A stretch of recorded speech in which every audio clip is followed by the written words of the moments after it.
अस्सलाम वालेकुम, आप देख रहे हैं गूंज। और इस्लामाबाद के लिए वासियों के लिए ये बड़ी अच्छी खबर है कि होशियार, खबरदार, अगर किसी भी जमात ने बगैर इजाज़त के जलसा किया तो आज सेनेट में एक बिल पेश हुआ है जिसमें 3 साल कैद दी जाएगी, और अगर दोबारा उसी पार्टी ने, उसी जमात ने उसी दौरान किसी और दिन जलसा किया तो उनकी सज़ा डबल होके बल्कि ट्रिपल होके 10 साल हो जाएगी।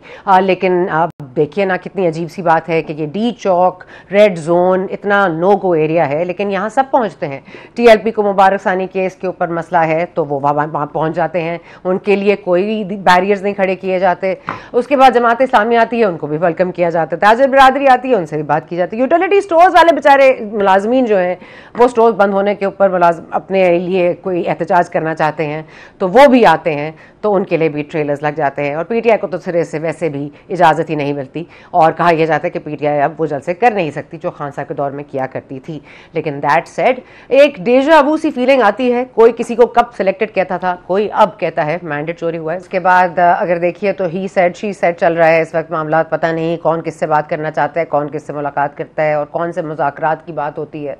कहा जा रहा था 2 रोज़ कबल के नवाज शरीफ साहब ने मुज़ाकरात की बात की है तमाम सियासी जमातों से, पीटीआई इंक्लूडेड। उसको फिर रद्द किया ख्वाजा आसिफ साहब ने, उसको रद्द किया। फिर आज एक और रहनुमा है पीएमएलएन के, इरफान सिद्दीकी साहब सेनेटर हैं, उन्होंने भी आज इसको रद्द किया। कहा ये 3 नाम तो आए ही नहीं, ना इमरान खान, ना मुज़ाकरात, ना मुफाहिमत।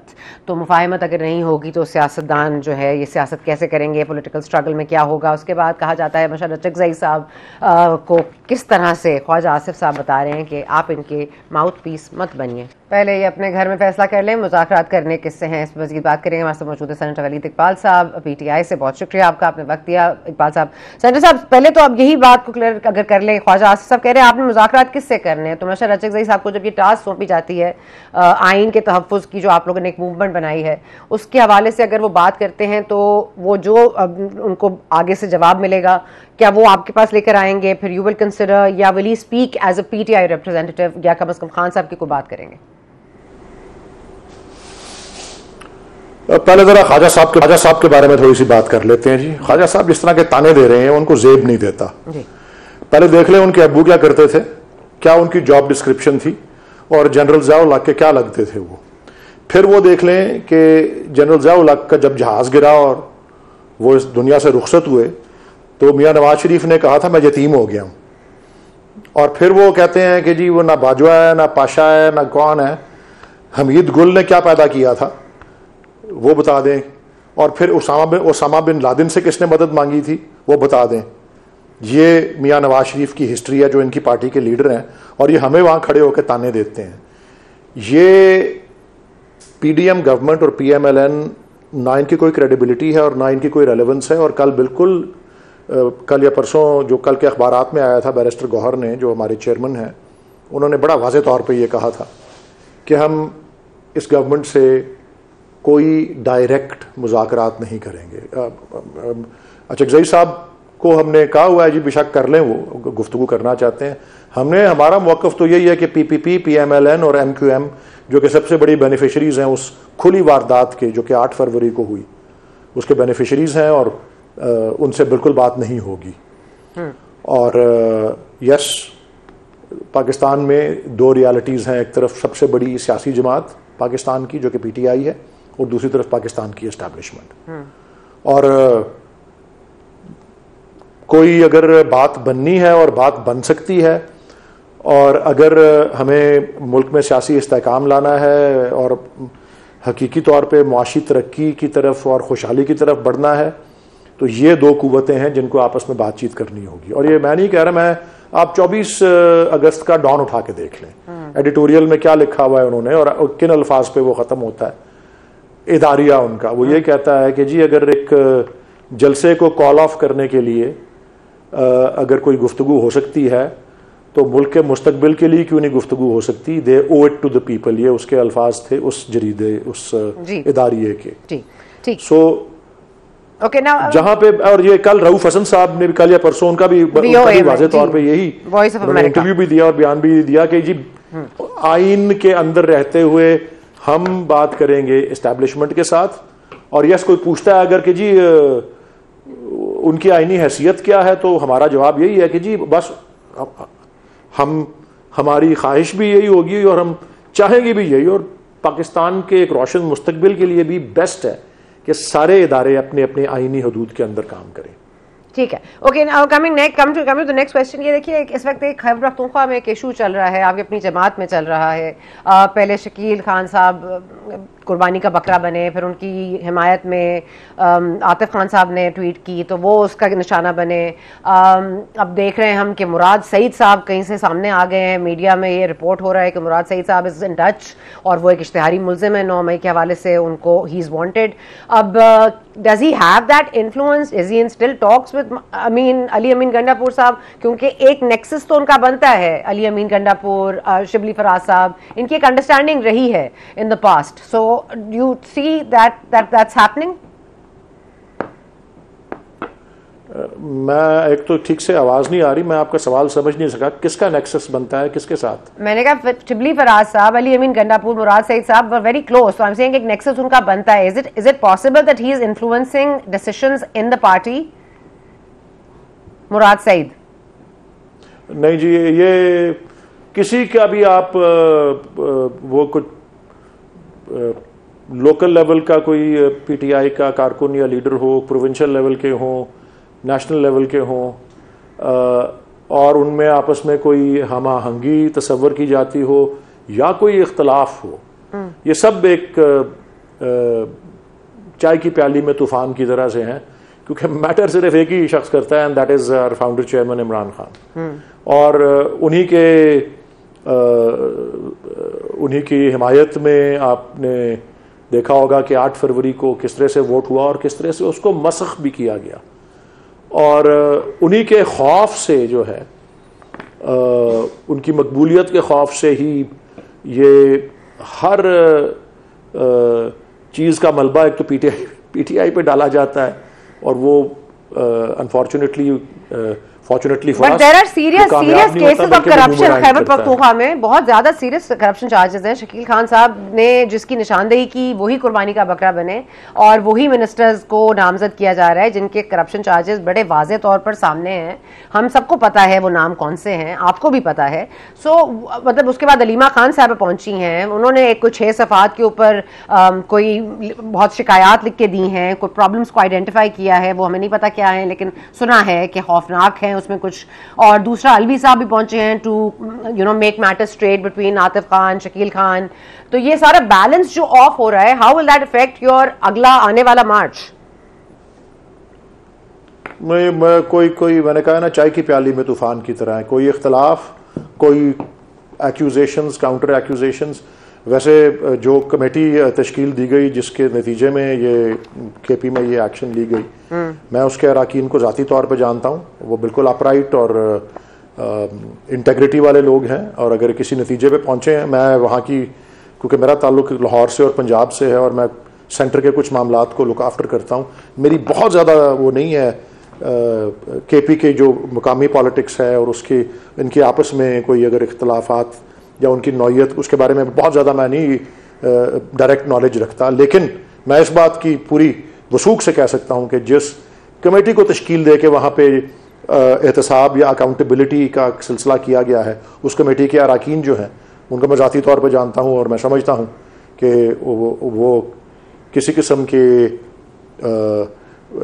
इन्फ्लुएंस या कोई किसी के बातों में आने वाले नहीं है। वो मेरिट के ऊपर जो है हर चीज़ का जायज़ा लेंगे, और अगर वो इस नतीजे पे पहुंचे हैं कि कोई वहाँ बदउनवानी या बेज़ाब्तगी हुई है, तो मैं उनकी बात की तायद करूंगा, ना कि किसी और इल्ज़ाम लगाने वाले की। नहीं, पर आतिफ खान साहब ने भी ट्वीट में यही कहा है कि he thinks he is an upright man, Shakeel Khan साहब, और अगर वो गिल्टी हैं तो फिर पता चल जाएगा। लेकिन फिर how is that different from what you are saying? मैं फिर से let me take a step back, let me backtrack a little. मैंने कहा ना जी, ये सारी बातें जो है भी, और अगर कोई इख्तलाफात भी हैं तो वो चाय की प्याली में तूफान के मुतरादिफ ही हैं। उनका किसी मार्च पे और किसी हमारे ओवरऑल स्ट्रैटेजी पे और हमारी पोजीशन पे उसका कोई असर जो है वो नहीं है, नेग्लिजिबल या ना होने के बराबर जो है उसका असर है। और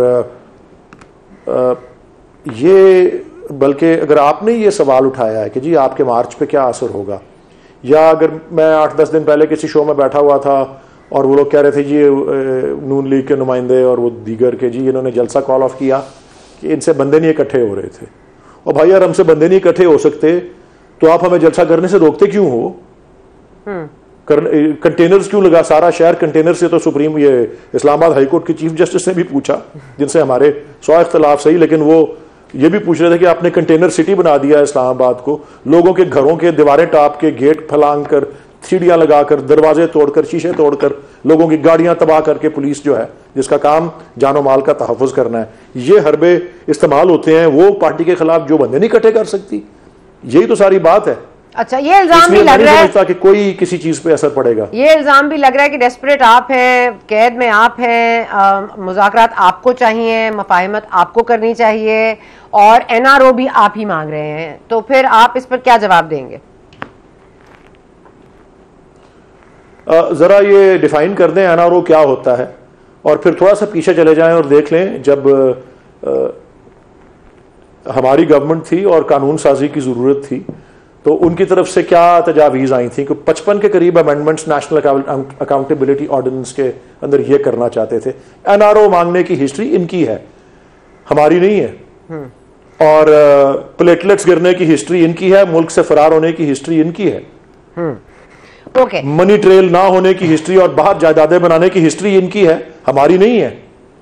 और इसीलिए ये जैसे कहते हैं ना कुत्ते के दुम पे पांव जो आया है, जिस तरह अब वो इमरान खान साहब ने वो ऑक्सफोर्ड यूनिवर्सिटी के चांसलर के इलेक्शन के लिए नाम उनका जब गया है तो सबसे ज्यादा इसके ऊपर ऑक्सफोर्ड यूनिवर्सिटी से कोई ताल्लुक रखना, जिनका जो ताल्लुक ही नहीं रखते, जिनका कोई वोट ही नहीं है, वो इस पे पिल पड़े हैं, उससे और मशहूरी हो रही है और कैंपेन हो रही है खान साहब की, क्योंकि ये इससे अंदाजा होता है ना इनके। But he's been called a Taliban apologist. All he's trying to show Khan But he's been called a Taliban apologist, and he thinks that Osama bin Laden was also like a martyr. So I think that those are valid issues that a UK newspaper has raised. So I'm just saying they're valid questions. हाँ जी, और बिस्मिल्लाह, नहीं मैं ये तो बड़ा आपने एक दिलचस्प बात आपने की ना कि एक तरफ ये देखें कि वो वहाँ पे कोई जरीदे में लिख रही है, और बाय द वे एक डेली मेल और एक गार्डियन का वो एक मजमून आया, उसके अलावा 10 मज़ामीन खान साहब के हक में आए हैं, वो उसका कोई नहीं पूछ रहा, वो 2 मज़ामीन उन पे तनकीद कर रहे हैं, अच्छी बात है, जमहूरी सिस्टम है वहाँ पे करें, लेकिन मैं यही मौजू आज अभी 2-3 घंटे पहले एक शो पे यही बात हो रही थी कि जी वो तालिबान अपॉलोजिस्ट और वो ओसामा बिन लादेन को जो भी बात मंसूब उनसे की जा रही थी खान साहब से, उस शो के अंदर नून लीग के नुमाइंदे और दूसरी पार्टी के नुमाइंदे कह रहे थे कि ये तो यहूदी लॉबी का एजेंट है, ये तो इजराइली एजेंट है। मेरे ख्याल बड़ा मैं आपको अल्लामा इकबाल का एक शेर यहाँ अर्ज करता हूँ कि जाहिद तंग नजर ने मुझे काफिर जाना और काफिर ये समझता है मुसलमान हूं मैं, ये हिसाब किताब है। वाह, अच्छा वलीद इकबाल साहब, ये जो फजल रहमान साहब से मुलाकातें हो रही हैं, कुछ आपकी मुलाकातें हुई, कुछ डिनर्स पे असद कैसर साहब भी गए, गौर खान साहब भी गए, फिर शहबाज शरीफ साहब भी मुलाकात के लिए आए, जरदारी साहब तो राइफल लेकर आए, आपको क्या लग रहा है, क्या वली शिफ्ट हिज पोजीशन? देखें जी, मैं उनका तर्जुमान तो नहीं हूँ, उनके बिहाफ पे तो जवाब वही देंगे या उनका कोई तर्जुमान देगा, लेकिन उन्होंने कुछ 1-2 पोजीशंस बड़ी अच्छी ली थी रिसेंटली। मसलन ये जो बिल आया कानून मंजूरी के लिए, जिसका बिल्कुल नजर आ रहा था कि बदनीयती पर मबनी है, और उसके बिल के मतन में लिखा हुआ था कि जी कोई किसी हाई कोर्ट, किसी सुप्रीम कोर्ट के फैसले से बालातर ये कानून है, तो उस पर इन्होंने मिसाल दे रहा हूं, और मैं किसी शो पे ही था जिसमें उनके नुमाइंदे मेरे कॉलीग जो रहे हुए हैं कामरान मुर्तज़ा साहब, वो आए और उन्होंने कहा हम इसके बिल्कुल खिलाफ हैं और हम समझते हैं अगर इस तरह का कानून मंजूर हो गया तो जब कोई फैसला किसी को नहीं पसंद आया वो कानून साजी करके कहेगा कि जी हम फैसलों को नहीं मानते। मैं एग्जांपल दे रहा हूं। तो अगर इस तरह की पोजीशंस वो ले रहे थे तो हमने यही महसूस किया कि हम और वो JUIF, हमारा माजी में बहुत ज़्यादा सख्त जो है वो सिलसिला रहा है आपस में एक दूसरे के ऊपर जो है हमले करने का सियासी तौर पे, लेकिन हमें लग रहा था कि हम ख्याल हैं, लाइक माइंडेड हैं, तो हमने तो अपनी उस पर उनकी नेक नियति के साथ और इश्यूज के ऊपर, मामलात के ऊपर इत्तेफाक के हवाले से उनके साथ एक मामलात जो है वो मामलात तय किए। अब उसके बाद president of Pakistan, prime minister of Pakistan, ये सारी फॉर्म 47 की पैदावार भी वहाँ गए।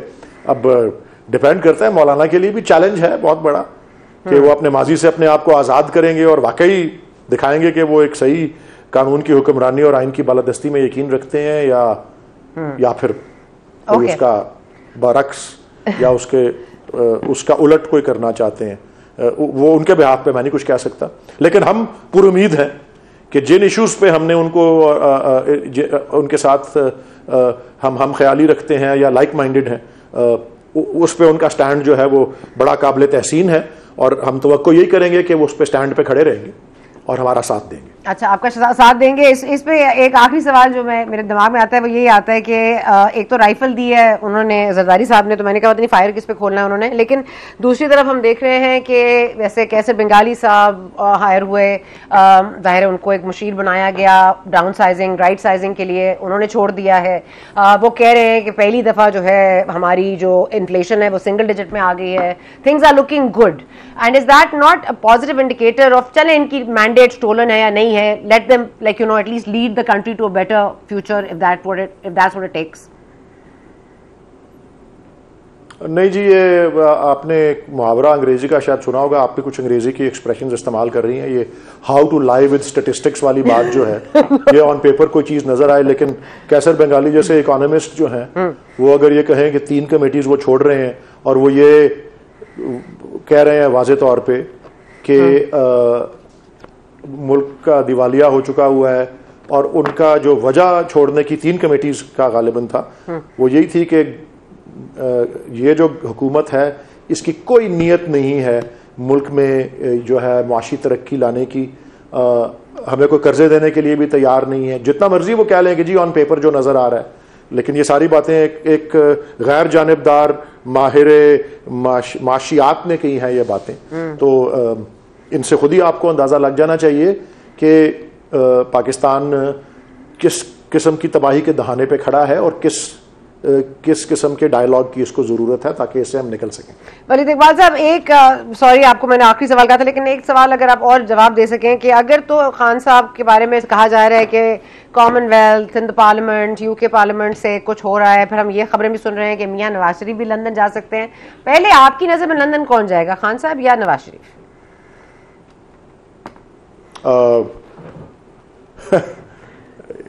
मियां नवाज शरीफ तो वैसे ही लंदन जाने के इतने शौकीन हैं। इमरान खान साहब ने तो बल्कि ठीक कहा था, और कहा था जी मुझे और मेरी बेगम को तो रखो एग्जिट कंट्रोल लिस्ट पे, इन सबको भी डालो। जाना असूलन किसी को भी नहीं चाहिए, यहाँ से सामना करें यहाँ पे, और खान साहब तैयार हैं सामना करने का और कर रहे हैं सामना। वो पार्लियामेंट में नहीं आते, वो मरी में बैठे होते हैं। वसूख से यकीन से कहता हूँ, नवाज शरीफ तो पार्लियामेंट में ही नहीं आते, मियां साहब बैठे होते हैं मरी में। हाँ जी जी, तो चलें ठीक है, फिर लंदन आप नवाज शरीफ साहब को भेजें। पूछें जी, आपका फिर बेसिकली पॉइंट ऑफ व्यू है कि नवाज शरीफ साहब जाएंगे या फिर उनको ECL पे उनका नाम डाला जाए। Perfect, okay, thank you very much mister centre साहब, आपने हमें ज्वाइन किया। हम वक्फा लेने जा रहे हैं, फिर वापस आएंगे तो हम काकड़ साहब आज हमारे साथ मौजूद होंगे, उनसे पूछेंगे कि ये जो नया सेटअप आ रहा है और जो करंट सेटअप चल रहा है और जो नहीं चल रहा है उसके पीछे वजूहात क्या।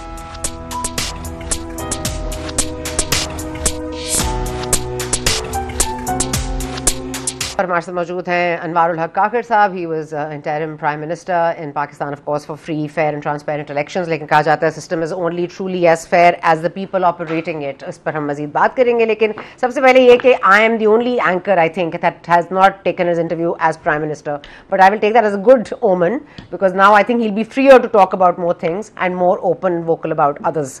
सो सर, ये फेयर, फ्री, ट्रांसपेरेंट इलेक्शंस वही हैं जो हनीफ अब्बासी के साथ जो बहस हुई थी?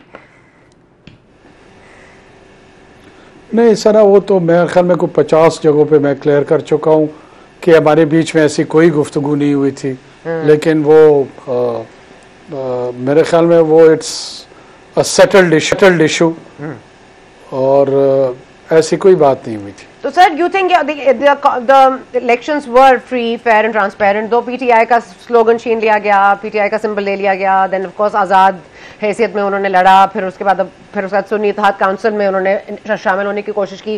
So all of this now supreme court का एक फैसला है, बाइंडिंग है, लेकिन हुकूमत नहीं चाहती, कानून साजी कर रही है। What do you make of it? What is your opinion? देखिए जी, अब ट्रांसपेरेंट इलेक्शंस के हवाले से सबसे पहले तो मैं ये गुजारिश करूंगा कि हमने कॉन्स्टिट्यूशन में खुद उसके लिए चंद फोरम्स डिज़ाइन किए, और ये मैंने नहीं किए, ये इन तमाम पार्टियों ने इंक्लूडिंग पीटीआई ने खुद ये लेजिस्लेशन की हुई है कि फॉर इंस्टेंस दो पार्टीज जो है ना पार्टिसिपेट करती हैं और उनमें से कोई एक क्वेश्चन रेज करते हैं प्रोसीजर के हवाले से, ट्रांसपेरेंसी के हवाले से, तो ट्राइब्यूनल्स उसको डिसाइड करेंगे। उसको आप इंफॉर्मेशन डोमेन में तो उसकी डिसीजन नहीं कर सकते ना कि ज्यादा प्रोग्रामों में यह समझा जा रहा है या ज्यादा जर्नलिस्ट ये समझ रहे हैं या ज्यादा लोग ये समझ रहे हैं, तो लिहाजा 80 कॉन्स्टिट्यूंसीज का फैसला इस पे कर देते हैं। अब जब आपने एक प्रोसीजर पे एग्री कर लिया है, उसी के तहत आपके इलेक्शन हुए हैं, तो उसी के तहत आपको रेमेडी भी मिलेगी। उसमें हमारा तो कोई किरदार है सच बनता भी नहीं है। नहीं, I am not trying to drag you in it, but I am just saying कि आपको लगता है कि जब ये कहते हैं कि हमारा मैंडेट चोरी हुआ और 8 फरवरी को कुछ और इंतखाबात के नताइज थे, फिर 9 को कुछ और थे, मतलब उसमें आपका क्या से है? मतलब I am not trying to like bring you into this. नहीं, मेरा नहीं ख्याल है कि ऐसी कोई बात नहीं, ऐसी कोई बात नहीं है। यस, कुछ कॉन्स्टिट्यूंसीज में उनके कंसर्न्स होंगे, हो सकता है जेन्युइन हो, और उसके लिए वो फोरम मौजूद हैं कि जहां जहां पर उनको लगता है कि कोई मैल प्रैक्टिस हुई है, कहीं पर किसी ऑफिशियल ने कोई रोल प्ले किया है या किसी पार्टी ने प्ले किया है, तो वो केस टू केस बेसिस वो ट्राइब्यूनल्स देखेंगी और उसी पे वो एड्रेस होना है। काकड़ साहब, जब वजीर आजम नवाज शरीफ साहब फॉर्मर वापस आए थे तो यही लग रहा था कि चौथी बार वजीर आजम वही बनेंगे, अवाम को नवाज दो एंड ऑल दैट। तो यू नो विक्ट्री स्पीच भी उन्होंने लिख ली थी, उसके बाद उनका मुंह भी उतर गया। He didn't get the 2/3 majority, he didn't get you know, उनको लगता वो, उन्होंने अभी तक कोई इल्जाम नहीं लगाया है, लेकिन what do you think went wrong with Nawaz Sharif साहब एंड हिज पार्टी? अच्छा, मेरा अपना व्यू ये देखें कि एक तरफ अगर पीटीआई के इस एलिगेशन को आप ले लें और दूसरी तरफ इस एक्सट्रीम को देखें कि लोग कह रहे हैं कि जी डिक्लेयर हो गया था कि मियां नवाज शरीफ साहब 4 टाइम प्राइम मिनिस्टर होंगे, तो truth is where? Is it in the middle, either in this side or on that side? दोनों तरफ से इस तरह की परसेप्शंस क्रिएट होती हैं। लेकिन मेरा अपना व्यू इस पे यह है कि लोगों ने जो मैंडेट दिया, शायद पीएमएलएन जितना एक्सपेक्ट कर रही थी उतने उनको रिटर्न कैंडिडेट्स नहीं मिले, और लिहाजा उसमें गालिबन उन्होंने ये फैसला किया कि leader of the house Shehbaz Sharif साहब होंगे। अच्छा, एक मिनट, एक बात है कि कॉन्स्टिट्यूशन हिंदुस्तान ने बनाया डॉक्टर BR अम्बेडकर ने, और वो एक ही दफा कॉन्स्टिट्यूशन बना और वही कॉन्स्टिट्यूशन चल भी रहा है, और Fairlie and स्क्वायरली, even if Modi साहब डज हिज लिटिल एंटिक्स, वो चलता रहता है, मुल्क चलता है। हमारे यहाँ कानून साजियां, बिल लाना, आज एक बिल इस पे आया है कि बगैर इजाजत के आपने धरना या जलसा किया तो 3 साल, उसके बाद 20 जजेस लगने चाहिए other than the supreme court जज। फिर इस्लामाबाद हाई कोर्ट के हवाले से कहा जा रहा है कि now they should also be rotated around like सूबों के जो होते हैं। Where do you stand in this? Where will you put your vote? Will you put your vote in the fact कि इस्लामाबाद हाई कोर्ट के जजेस को करना चाहिए, like we should treat them like सूबाई जजेस? देखिए, वो तो जब टेबल होगा तो I will go through the bill and then I will decide how I would vote about it. लेकिन मैं जनरल आपको एज अ पॉलिटिकल फिलॉसफी आपको ये बताऊं कि जब आप पार्लियामेंट की सुपरमेसी की बात करते हैं, उसमें जुडिशरी का जो रोल होता है इंटरप्रिटेशन का होता है, और एग्जेक्टिव या ब्यूरोक्रेसी वो उसकी इम्प्लीमेंटेशन की तरफ जाती है। अब जब ये बैलेंस ऑफ पावर को अगर कोई एक भी छेड़ने की कोशिश करेगा तो जो फंक्शनैलिटी ऑफ द स्टेट है मेरे ख्याल में वो मुतासिर होगी। एट टाइम्स जुडिशरी ये फील कर सकती है कि वो कस्टोडियन है कि जो एसेंस है सुपरमेसी की, सिविलियन सुपरमेसी की, उसको वो इंश्योर कर रही है। एट टाइम्स एग्जेक्टिव समझती है, एट टाइम्स कोई और ऑर्गन समझना शुरू करता है। इससे वो जनरल इम्बैलेंस क्रिएट होना शुरू होता है, और जो असाइंड रोल है बाय द कॉन्स्टिट्यूशन, जिस तरह पार्लियामान का है या दूसरों का है, जब आप उनका रोल असाइन हुआ उनको नहीं अदा करने देंगे तो उस इम्बैलेंस में कभी एक इदारा ऊपर आने की कोशिश करेगा, फिर दूसरा इदारा आएगा, तो ये जो इनस्टेबल पॉलिटिकल एनवायरनमेंट है वो उसका प्रोडक्ट होगा। अच्छा, इफ यू डोंट माइंड, मैं आस्किंग हूं कि मोहसिन नकवी साहब भी इंटरिम सेटअप में थे, आप भी इंटरिम सेटअप में थे, सरफराज बुगटी साहब भी थे। सरफराज बुगटी साहब अब सीएम हैं बलूचिस्तान के, मोहसिन नकवी साहब वजीर दाखिला हैं। आपके हवाले से खबरें आई थी कि आपको शायद डेप्यूटी पीएम बनाने की बात हो रही थी, क्या ये बात सच है? नहीं, ऐसी कतन कोई तजवीज़ नहीं थी, ये वैसे ही मीडिया स्पेकुलेशन थी। I am very comfortable with my position as a member of the Senate, और ये मेरे ख्याल में जर्नलिस्ट को थोड़ी सी स्पाइस्ड अप न्यूज़ चाहिए होती है, तो वैसे ही चलाई हुई थी। अच्छा, ठीक है, okay, let's come to very serious issues, terrorism. अब आप देख रहे हैं कि खैबर में, तीरा में, कुर्रम में, डीआई खान में जिस तरह से लोगों को उठाया जा रहा है, अबडक्ट किया जा रहा है। Then of course there was a blast in Kabul today. आपकी काबुल के साथ अभी नहीं बन रही है, सो टू स्पीक। मौलाना साहब को पहले भेजा गया, फिर शायद उनसे डिसोन कर दिया गया, लेकिन मौलाना साहब is the only man free to cross that border any time and any time he wishes. So ये जो आप देख रहे हैं कि वो कह रहे हैं कि हमारे पास कोई सबूत नहीं दिया पाकिस्तान हुकूमत ने कि हम तालिबान हमारे यहाँ से ऑपरेट कर रहे हैं। सो मतलब what do you think should be done, because हमने तो आपके ही टाइम पे अफगान रिपैट्रिएशन हुई थी which caused a real upheaval. देखिए सना, इसमें पहले बुनियादी तौर पे जो सिचुएशन है उसको अगर उसकी अप्रिसिएशन करें या उसको अंडरस्टैंड करने की कोशिश करें कि हमें चैलेंज है क्या।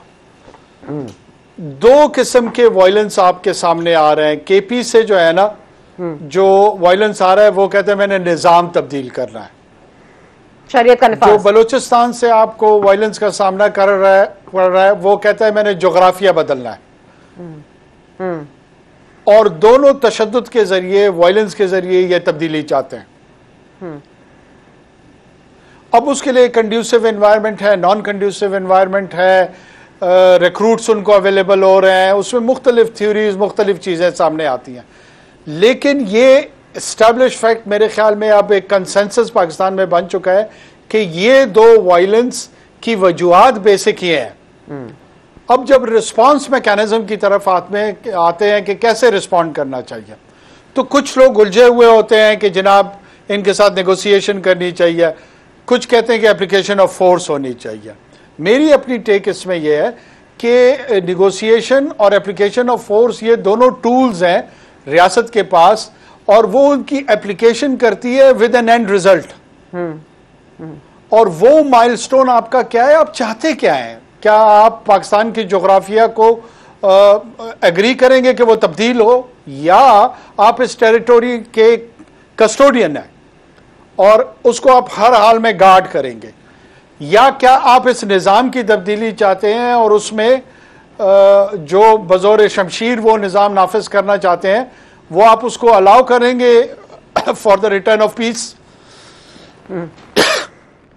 या आप इसको विगरसली डिफेंड करेंगे कि जो मेरा तर्ज जिंदगी है, जो मेरा निज़ाम है, यही चलेगा और बज़ौर ताकत इसको नहीं तब्दील किया जा सकता। लेकिन रेट ऑफ द स्टेट भी कोई ये स्ट्रैटेजी नहीं, रेट ऑफ द स्टेट भी कोई चीज होती है ना काकर साहब। व्हेन वी सी के पंजाबियों को निकाल के लसानी बुनियाद पे आईडी कार्ड देख के उनको मारा जाता है, और भी लोगों को मारा जाता है। आपके कमिश्नर ट्रैवल कर रहे होते हैं शारा पे, उनके ऊपर फायरिंग कर दी जाती है, फिर कहते हैं जी ये एंटी एस्टैब्लिशमेंट लोगों से मिलने गए थे। तो कहने का मकसद ये है कि जब इसका रिजल्ट तो पता चलना चाहिए, कितने अरेस्ट हो गए, इतने मारे गए, इतने हमने इतनों के ऊपर केसेस चला लिए। हमें तो मस्तशुदा लाशियां अगर मिलेंगी तो फिर हम जोग्राफिया बदलने के बहुत पहले से हम मामलात को समझ नहीं रहे। अच्छा, मैं उसमें लाशें या न लाशें मैं उस पर आता हूं। प्रॉब्लम ये है कि हमारे यहाँ ये कंफ्यूजन है, वो ये कहते हैं कि एप्लीकेशन ऑफ फोर्स अगर या ताकत का इस्तेमाल आप करेंगे या आप चीजें मजीद बिगाड़ते हैं। बलूचिस्तान के हवाले से बात कर रहा हूं। आपने जो फोर्सेस हैं, जो इन्फोर्सर ऑफ द लॉ है, उसको भी कंफ्यूज किया हुआ है। उसके पास कोई सपोर्ट बेस जो मेंटल स्पेस में है, जो पॉलिटिकल स्पेस में है, वो नहीं अवेलेबल। आप जब दोनों वायलेंसेस को कंपेयर करते हैं ना, तो टीटीपी के हवाले से आपको कोई पॉलिटिकल वॉइसेस नहीं नजर आती हैं। कोई आपको ये नहीं कहता है कि वजीरिस्तान में मस्शुदा लाशें मिल रही हैं, वजीरिस्तान में बेरोजगारी है, वहां पे सड़कें नहीं है, रियासत ने 70 साल में इन्वेस्ट नहीं किया, तो लिहाजा लोगों ने तो लोगों को मारना है। लेकिन दूसरी तरफ आपको एक्सेप्टेबिलिटी ऑफ वायलेंस और रैशनलाइजेशन ऑफ वायलेंस नजर आती है, जिसमें रिस्पॉन्स मैकेनिज्म भी कंफ्यूज्ड हो जाता है। आप खुल के आपका जो जुडिशल सिस्टम इनहेरेंट है उसमें फ्लॉज हैं, आपकी प्रोसिक्यूशन जो है वो पुअर है, प्रोसिक्यूशन जब पुअर हो उसके इम्प्लीमेंटेशन जो है ना वो आपके जुडिशियल डिस्पेंसेशन जो है उस पर पड़ती है। ऐसी एको चैम्बर में रहते हुए आपने ज्योग्राफी की कस्टोडियनशिप को भी फुलफिल करना है, जो ह्यूमन सिक्योरिटी है, जो थ्रेट कर रहे हैं वो अनआर्म्ड लोगों को, उसको भी काउंटर करना है। So it's a very very complex kind of a challenge, it's not that simple. But we are, I don't know, Sarfaraz Bukti साहब makes it sound simple, Mohsin Naqvi साहब makes it sound simple कि बस इनको हमने मारना है और ख़त्म कर देना है, लेकिन there are people जिनसे बात भी करनी है। अब बलोचिस्तान यकजहती काउंसिल है, they're not armed. Maram Bloch, whatever opinion you may have over her, she's not armed.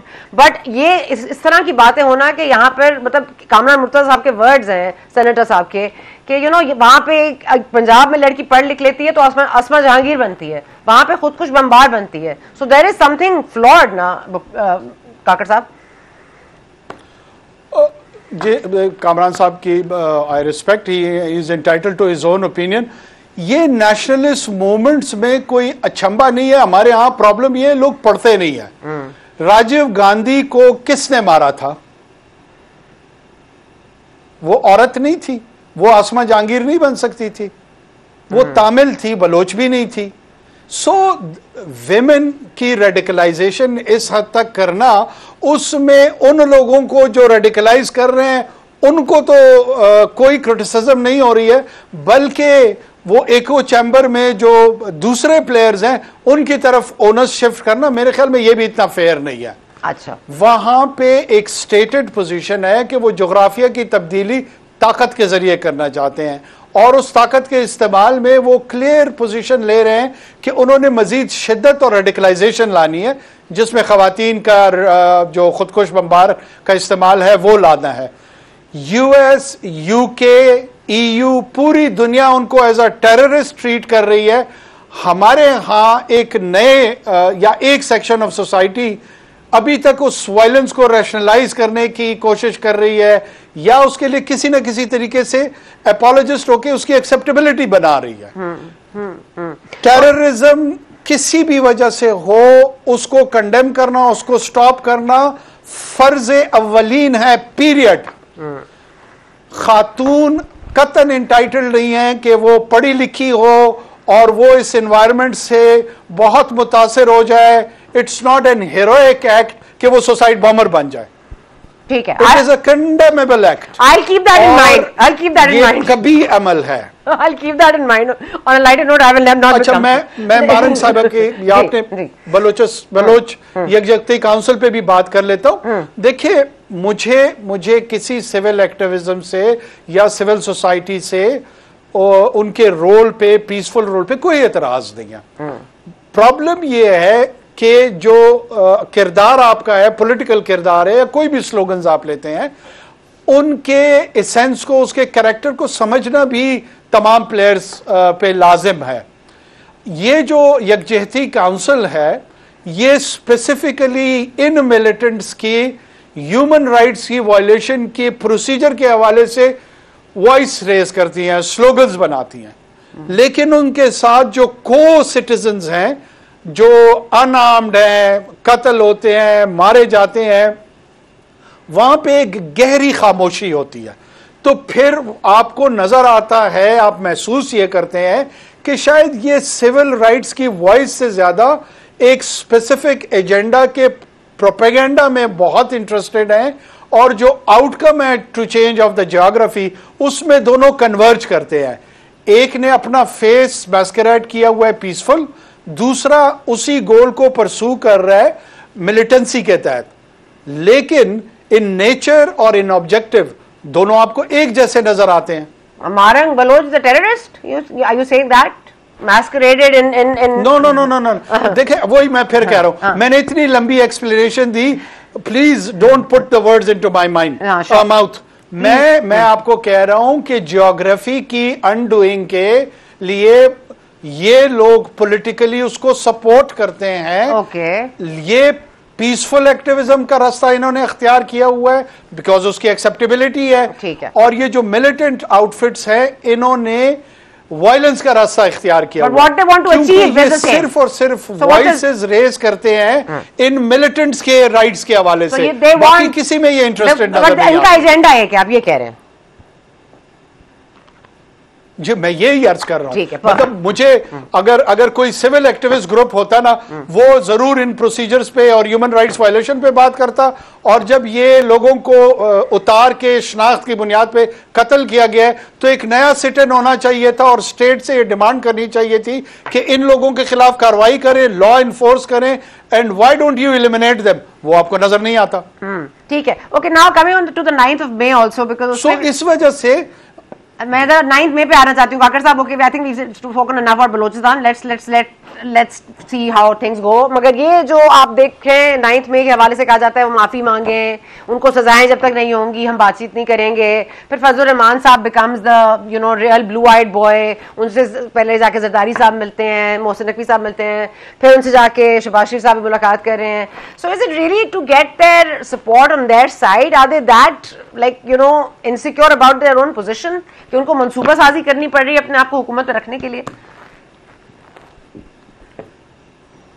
नहीं, मेरा अपना ख्याल ये है कि हुकूमत तो शायद मुस्तहकम है, उनके पास अवेलेबल नंबर्स जो हैं पार्लियामान में वो मौजूद हैं, लेकिन जो 9th May के हवाले से कानून गवर्नमेंट की पोजीशन है या वो जो माफ़ी के हवाले से बात कर रहे हैं, मेरी इस पे बड़ी कंसिडर्ड ओपिनियन रही है। और मैं तो ये हमेशा से कहता आ रहा हूँ कि पहले आप एक्नॉलेज करें कि पॉलिटिकल बिहेवियर में एजिटेशन जो है ना, उसको आप सर्टेन कंडीशनैलिटीज के साथ अप्रूव करते हैं। आइन भी उसी तरह अप्रूव करता है, कानून भी उसी तरह करता है, पॉलिटिकल कल्चर भी उसी की बात करता है।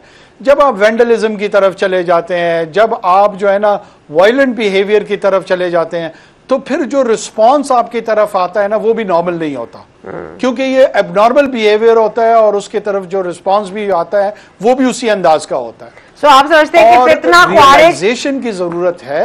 फितना खवारिज और फितना Khan, you think both should be eliminated? देखिए, फितना खवारिज तो एक डिक्लेयर्ड फितना है। मैं politically I will be short of saying such a extreme expression for a political party और इट्स लीडर, बट उनके जो 9th May के हवाले से किरदार है और जो उन्होंने बिहेव उस दिन किया है, it is utterly condemnable and that should be change with a change of heart. और उनको जेन्युइनली ये रियलाइज करना चाहिए कि ये गलत किया है इन्होंने। ये प्रेसिडेंट्स नहीं बनाया जा सकता पाकिस्तान के पॉलिटिकल कल्चर में। हर जमात कल को एक झत्ता लेकर जो है ना इस अंदाज में एहतजाज काकर साहब निजाम कैसे चलेगा? they have apologized. In essence, they have apologized. People have left the party. People have distanced themselves from PTI stance. People have gone through jails. People have, उनको सजा मिली. Ali Hamza stayed in jail. Sanam Javed, most people still remain in jail. So I'm saying, why doesn't it come to any sort of conclusion when there is irrefutable evidence? Then why don't we finish this off कि कौन guilty और कौन guilty नहीं है? कि क्या ये फैज हमीद के ट्रायल के बाद ही हो सकेगा? जी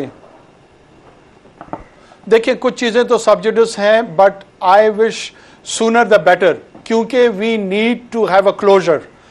ये क्लोजर जब तक नहीं होगा, पाकिस्तान में जो एक पॉलिटिकल कल्चर है उसको डायरेक्शन देना एक बहुत बड़ा चैलेंज होगा। आई एग्री विद यू, जितना जल्द हो जाए, चाहे वो उस कोर्ट मार्शल से वाबस्ता है या उससे हटके है, लेकिन इसको जल्द अज जल्द कंक्लूड होना चाहिए। आपको लगता है कि एंड गेम इमरान खान साहब को मिलिट्री कोर्ट में ट्रायल करना है? I am not privy to the information, लेकिन जाहिर है अगर आप किसी सिविलियन को मिलिट्री कोर्ट में ला के ट्रायल उसका करना चाहेंगे, उसकी बड़ी शायद स्ट्रिक्ट कंडीशनलिटीज हैं, और जो आर्मी एक्ट है उसके क्लॉजेस जो हैं क्या वो उन पे अप्लाई होंगे या नहीं होंगे. आई am not an expert on that. I think so. A lawyer would be in a better position to comment on that. But do you think there should be negotiations with the PTI that is in the parliament, the members that are in the parliament, and of course the Supreme Court का जो फैसला है reserved seats का?